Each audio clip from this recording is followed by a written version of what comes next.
Welcome to the Learning Pines YouTube. We hope this video helps. In this video, I will show you how to edit PDFs using Paint. First, open your PDF document in a web browser such as Google Chrome or Microsoft Edge. Once the PDF is open, navigate to the specific page you wish to edit. Then, capture a screenshot of that page.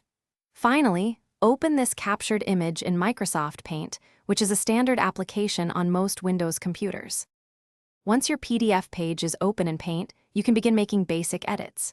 Use the Select tool to highlight specific sections you want to modify or move. For freehand drawing or highlighting, the pencil and brush tools are excellent choices, offering various thicknesses and colors. To add new information, select the Text tool, allowing you to type directly onto the image and customize the font and size. If you need to remove something, the Eraser tool is your friend. For more advanced edits, you can copy and paste sections of your screenshot to rearrange content or duplicate elements. The Resize and Rotate options allow you to adjust the dimensions and orientation of selected areas, giving you more control over the layout. Once you've completed your edits, save the image. It's best to save it as a JPEG or PNG file, which are widely compatible image formats. If you require a PDF again, there are many free online converters available.